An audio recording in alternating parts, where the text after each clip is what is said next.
You're listening to the Online Business Blueprint, brought to you by PlatformLaunchers.com. I'm John Stange, and it's great to have you with us this week, as always, because here we talk about building and growing and monetizing your online platform. We talk about taking your passion, turning it into a platform, and helping you earn a paycheck. And each week we have a topic that we hope is going to really help out with that. And this week, our topic is something that is probably familiar to you if you've ever ventured into creating online content or putting something out there publicly that comes from your creative genius. But this week, we're talking about imposter syndrome, that struggle that we all have to one degree or another, that maybe we just don't belong in the space that we're in, or maybe that somebody else could do something better than us. But this week, we're going to be talking about specifically not just the concept of imposter syndrome.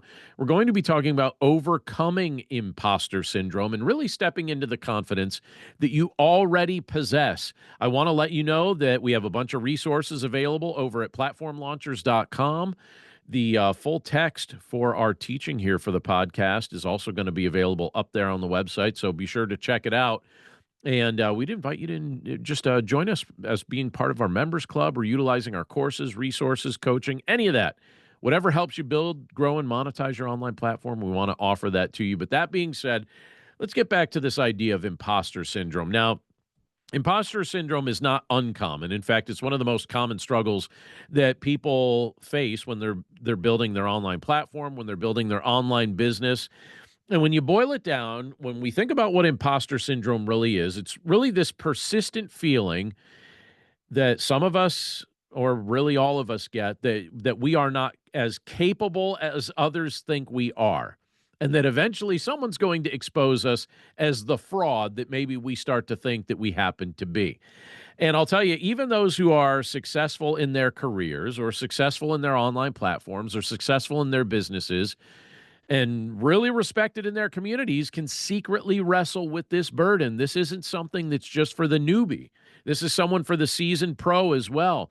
But the good news is that imposter syndrome absolutely can be overcome, or at least dealt with. It is possible to step into your calling and to embrace with confidence what the Lord has in store for you. You don't have to wait for perfection. You don't have to wait for external validation. You can do what you have been called to do. And so that's what we want to spend this time together this week talking about. So let's start with some foundational things here. Let's talk about recognizing the voice of imposter syndrome, because imposter syndrome usually begins as an inner whisper. It's like this inner nagging voice that we start to hear. You land a new opportunity, and then immediately you think, oh, you know what? I'm not qualified to do this. Or you deliver a presentation, or if you're in a context like me, I serve as a local church pastor, you deliver a sermon. And then afterward, immediately, what do you start to do? You start replaying every mistake or every perceived imperfection of what you just shared. You start to play that over and over again in your mind. Someone might even give you a compliment for something that you've done or something you've taught or something that you've said.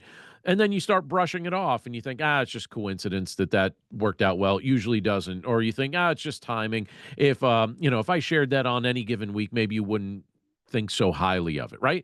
And these are thoughts that start to just kind of form a cycle in our mind that undermines our confidence and starts blinding us to our true capabilities, and it can actually become rather unhealthy. And so I want to bring that out to us this week, because I'm certain that all of us have wrestled with this at one time or another, to one degree or another. And I think recognizing that inner voice is one of the first steps in overcoming this. If we're going to overcome imposter syndrome, we've got to recognize that inner voice when it starts bothering us and accusing us and nagging us.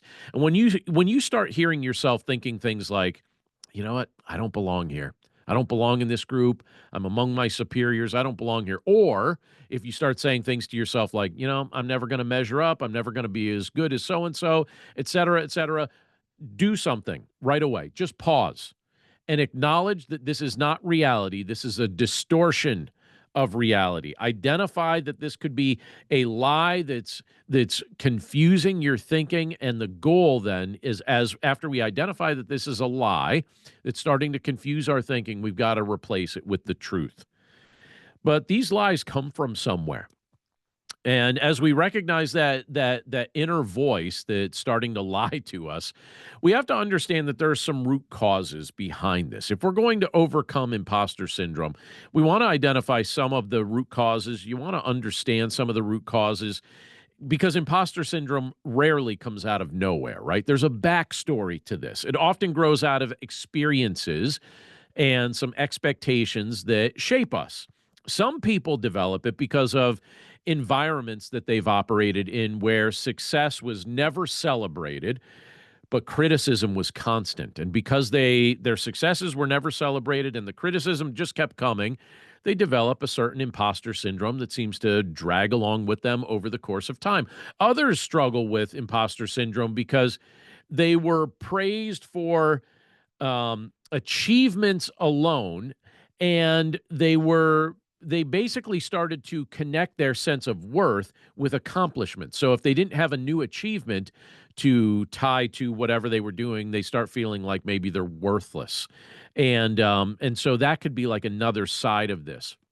I also think that in our generation, this isn't unique to our generation, but it's definitely highlighted and magnified in our generation. Social comparison can also be fueling imposter syndrome. Again, especially in this age of digital media, while it seems like everybody, or where it seems like everybody is thriving, while you feel like you're quietly doubting yourself. And then you go online, you check Instagram, you check Facebook, you check X, you go somewhere online and you look and see, it seems like, boy, that person's really thriving. Why do I feel so far behind? I actually had somebody say that to me a little over a year ago. She was struggling in certain areas, and she said, I look at other people at the same season of life that I'm at, and I think, why are they not struggling like I'm struggling, right? Well, maybe you've wrestled with that as well. And I think if we can start to understand where these feelings are coming from, I think we can begin to start to separate the story of our past from the reality of our present. You are not, and let me just say this is a pep talk, and part of what I'm doing this week is meant to be kind of like a pep talk, but you are not defined by comparison. You are not defined by your childhood experiences or the experiences of your early adulthood. You are more than the doubts that echo in your mind. So don't allow these things to take up too much space in your thinking. Identify them, understand where this is all coming from, recognize that it's got a backstory, and then progress, but also understand that you're not alone. Now, I spend a lot of time reading the scriptures, and there are some examples in scripture that can actually speak into this. And I've got a really good example for us this week of a biblical example of doubt that maybe you're familiar with, or maybe you're not. But imposter syndrome is not a modern invention. And it's also something that actually shows up in the Bible. Scripture directly gives us examples of people who, in particular, felt unworthy of the roles that God called them to fill. And one of the clearest examples of that is the life of Moses. So if you go back to the book of Exodus, second book of the Bible, you can see the life of Moses as it unfolds. And he very much seemed to feel unworthy of the calling that God had placed on his life. When you go back to the early chapters of Exodus, when God appeared to Moses in the burning bush in particular, and God told Moses, look, you're going to lead Israel out of Egypt. What did Moses do almost immediately? He starts listing his inadequacies. That was his response as God tells him what he's going to do. Moses starts listing his inadequacies. He says, all right, who am I that I should go to Pharaoh and bring the Israelites out of Egypt? Who am I to do that sort of thing? And then he also adds a little bit later on, he basically says, pardon your servant, Lord. I have never been eloquent. I am slow of speech and tongue. That's what Moses said in response to God calling him to do this kind of task. God's calling for him to lead the people of Israel out of Egypt. He gives excuses. He deals with some imposter syndrome, right? In other words, you have Moses here doubting his qualifications. He felt like an imposter in the midst of such a great calling, and he thought, there's no way I'm going to be able to do this. But God did not agree with Moses' assessment. What did God remind Moses? He reminds him, he says, look, I am going to be with you. I will be with you. That's what he says. So what does that mean from a theological standpoint? It means that God's presence, not Moses' self-confidence, was going to be the key to his success. So, despite his doubts, what ends up happening is the story unfolds throughout the book of Exodus. Moses steps forward, and eventually we see him becoming one of the greatest leaders in biblical history, one of the greatest leaders in world history. And it wasn't because he was trying to operate in his own strengths. He was basically operating with the strength that the Lord supplied him. And I look at that story and I take a great deal of encouragement from it because Moses' story reminds us that our feelings of inadequacy do not disqualify us. What actually matters most is that we lean on the strength that God provides for us. And if you're listening to this podcast, I don't know if you consider yourself a spiritual person. I don't know if you think about these things a lot, but I'm telling you, if God calls you to something, he's going to provide the strength that you need for the task that he entrusts to you. So let's think about this now in our day-to-day context. Let's apply this truth to our day-to-day context. And let me just talk for a moment about shifting from this idea of perfection, thinking that we have to be perfect at everything that God calls us to do. Let's shift from perfection to start thinking about what it looks like to make progress. Because a major driver of imposter syndrome is is just this thought of perfection or perfectionism, right? People who often wrestle with this feel like if they're not flawless, they've failed, right? And they won't release content, they won't write books, they won't make videos, they won't make audio podcasts, anything like that that they think are less than perfect. And here's the thing, you don't have the capacity to write the perfect book. You don't have the capacity to make the perfect podcast or record the perfect video or write the perfect blog. You don't have that capacity. And the mindset of perfectionism, you know what it ends up doing to you, to me, to anyone that adopts it. And I'm looking at myself here with this because I've definitely done this. That mindset will rob you of the joy of progress. That mindset will rob you of the joy of gradual growth. And so I have gradually over time been trying to abandon my thoughts of earthly perfectionism. It's a hard sell to get me to do it, but I've been learning to do it. And the more I do it, the more I have the opportunity to just experience the joy of progress, the joy of gradual growth. So I would just encourage you, if I may, and I'll take that liberty. If you're daring to listen to this podcast, I'm going to share some of these things, right? Instead of aiming for perfection, just start shifting your focus toward progress. Ask yourself how you have grown, not just, like in the past 5 minutes, but over the last 6 months, right? How have you grown over the last 6 months? What skills have you been developing over that time? What opportunities have you taken over the past half a year? Progress is a more accurate measurement of success than perfection. Every step forward counts. And every challenge that you overcome is honestly a form of evidence that you are stronger than you realize. So just have that in the back of your mind. Aim for progress, aim for growth. Don't become a perfectionist because that is unrealistic and it's going to rob you of joy. And when you fail, which we're all going to do, I want to encourage you to reframe that because another essential part of overcoming imposter syndrome is looking at our failures from a different perspective.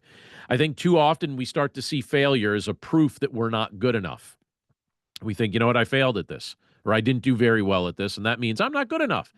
And in reality, when you think about this, when you look at this, failure is a fantastic teacher.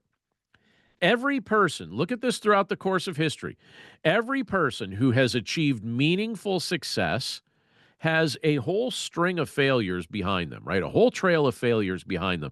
And those failures weren't signs that they were imposters. Those failures were stepping stones that shaped their resilience. So when you make a mistake, do this. Remind yourself that it doesn't define you. Instead of thinking, I'm a fraud, start thinking, you know what? I'm learning. I'm a work in progress. I've learned something new. Instead of hiding from failure, look at it as just part of the process that will eventually strengthen your confidence and grant you some wisdom because experience is a great teacher. Failure could be a great teacher, and we can grow in wisdom through just having the right perspective toward these moments that have setbacks or failures or things like that. It's not the end of the road. And in addition to that, I want to encourage you to celebrate your achievements when they come because they absolutely will start coming. I think many people who struggle with imposter syndrome, they're better at dismissing their accomplishments than they are at celebrating them. And so when they actually succeed, which again, you will, as you keep this up, you're going to succeed. What a lot of people do, I start seeing them doing things like, if they succeed, they attribute their success to chance or timing or other people or something like that. They never give themselves any credit, right? And the problem with that is that it leaves you empty. It leaves you unrecognized in your own eyes. And I'm not saying to start bragging about yourself or giving yourself too much credit. That's not what I'm saying. But you want to celebrate your progress. You want to celebrate the fruit of the effort that you have invested in what you're building. So take time to celebrate your wins. I'll tell you what, in our members club here, when we join our live calls and we get together, one of the very first things that we do week after week is we celebrate our wins. Obviously, all of us have setbacks. We all have problems. We all have failures. That's fine, too. We can talk about those things as well. But one of the very first things that we do when we get together as a group is we celebrate our wins, because it's important to recognize those things. And it's actually kind of encouraging to do that with a group of people that speak your own language.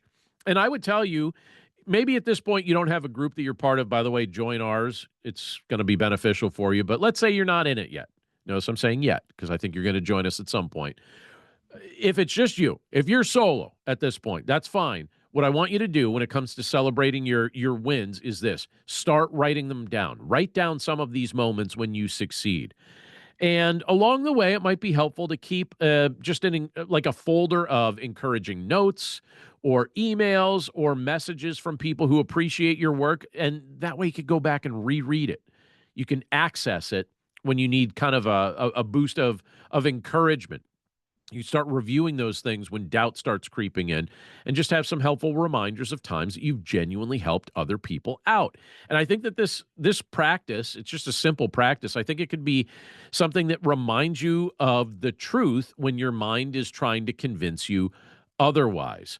But along the way, understand that no one really overcomes imposter syndrome alone. One of the most effective ways, I've noticed this in my own life, others can testify to this as well, but one of the most effective ways to silence the lies that we start telling ourselves is actually to start talking with trusted friends and mentors and colleagues who will see your abilities more clearly and more objectively.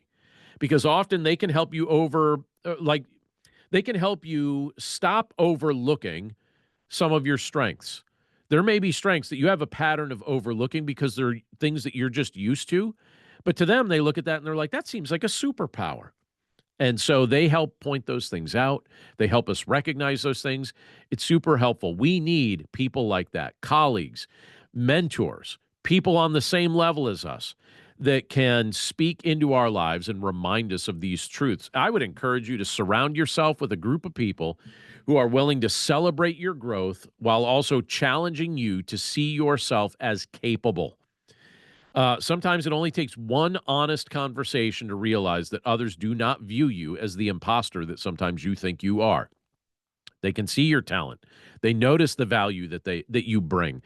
I can tell you, this is the honest truth. I can tell you that when I spent a group of years attempting to build attempting to build my platform by myself without really seeking a whole lot of outside feedback, without being part of groups or anything like that. I wasn't part of any cohorts or groups or memberships, anything like that. I actually sort of felt like I couldn't afford it, and so I didn't do that. And then I went through a series of time where I joined several and found it extremely beneficial. And I started allowing people to speak into what I was doing, and they helped really boost my confidence and encourage me in a variety of ways.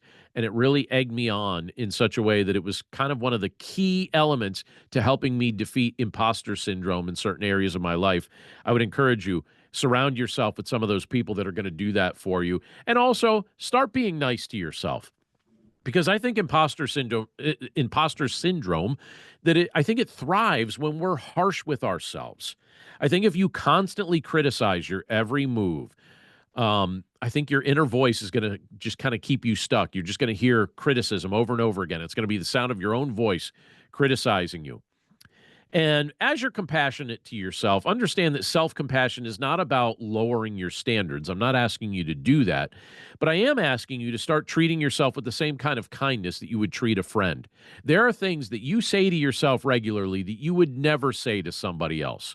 Sometimes you're just like straight up mean to yourself and critical to yourself in a ridiculous way. And I'd love for you to just stop doing that. Don't speak to yourself in a way that you would not speak to somebody else. I wrote a book some years ago called Overcoming Negative Self Talk with the Truth of the Gospel. And one of the key points I bring out in that book is the fact that our negative self talk oftentimes is the fruit of us preaching a false gospel to our own hearts, speaking to ourselves in a way that we would never speak to our children, our spouse, our friends, our parents, people in our lives that we care about. So stop feeding that inner critic. Stop feeding that negative self-talk and that harsh criticism. Show yourself a little level of self-compassion. When you make a mistake, guess what? You're allowed to make some mistakes. Everybody does that, right? Speak gently to yourself. Course correct in a more gentle and realistic way. When you feel doubt, remind yourself that it's normal to wrestle with insecurity from time to time. We all wrestle with it. Self-compassion breaks the cycle of shame, and it gives you some space to keep growing. And in the midst of all of this, understand, because you're a work in progress, that you've got a bit of a backstory here that you can just own. You can kind of own this story. You don't have to ignore it. You don't have to pretend that you don't make mistakes. You can just kind of own the whole thing, own the whole story, because we all have a unique journey. The path that you're on may look different from somebody else's, and that's totally fine. It doesn't make your path less valuable. I think when you own your own story, you can embrace your background, your personality, your strengths, your struggles, the whole backstory that led you to right where you are. And when you start standing confidently in that story, I think imposter syndrome starts to lose its grip. You realize that you belong where you are, not because you're flawless, but because your experiences and your perspective add something meaningful. So with that pep talk in mind, I'm gonna ramp it up here for our last few moments together, because what I want you to do, this is like my mega pep talk portion of this week's podcast. I want to encourage you to move forward with something. I want you to move forward with courage, because overcoming imposter syndrome is not about, it's not about eliminating every doubt, right? You're going to have some doubts that creep in. That's perfectly natural.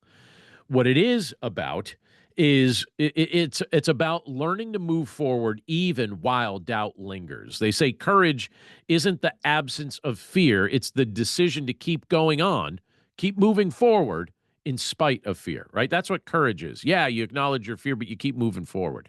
So as you step into some of these new opportunities that absolutely are going to come your way, remind yourself you don't need to be perfect to make an impact. You don't need to have every answer to be valuable. You only need to show up and give your best and keep on growing. Don't feed the inner critic. Don't even succumb to the external critic when you deal with those. You are not the imposter that sometimes you've told yourself you happen to be. Imposter syndrome, it could be a powerful thing, but it doesn't need to be permanent. We can overcome it by recognizing its voice, by reframing failure and recognizing that it's a useful teacher that can help us grow in wisdom, by celebrating progress, and by practicing a little self-compassion here. I think we can silence the influence of imposter syndrome, and we don't need to wait until we feel perfectly confident for us to start living out our calling. I think confidence often grows as we start taking action. And by the way, even if you're not a student of the scriptures, I want you to take a look at the early chapters of the biblical book of Exodus, because I want you to remember the lesson of Moses. And what's the lesson? Well, the lesson there we see in scripture, God doesn't call the flawless. Moses had his flaws. God doesn't call the flawless, but what he does do is he equips the willing. He doesn't call the flawless, but he does equip the willing. You are not an imposter. You are capable. You belong. The world needs what you have to offer, and it's time to step forward with courage, and I really, really hope you'll do that.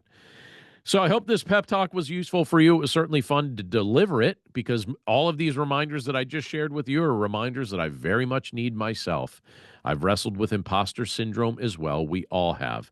But I have to tell you, on the other side of imposter syndrome are great opportunities to be a blessing to others, to help other people, and to recognize, you know what? It's not about us. Ultimately, our lives are to be spent glorifying God, and if we receive a little criticism along the way, so what? If we fail a few times along the way, so what? Let's just do valuable things, give God the glory, and serve people as best as we can. You have valuable things to offer to others, and I hope that by God's grace, you'll give yourself permission to start offering those things. Let God work through you. He doesn't call the flawless, but he equips the willing. If we can help you in any way, I hope you'll jump over at platformlaunchers.com, visit us at our website. You get in touch with us there. We've got a lot of things over there that are meant to help you, and a lot of freebies over there and some other things that you could utilize, resources of every kind at platformlaunchers.com. But that's it for us this week. Thanks again for tuning in. Always a pleasure to be able to spend this time together, and we look forward to catching up with you again right here next time. Take care.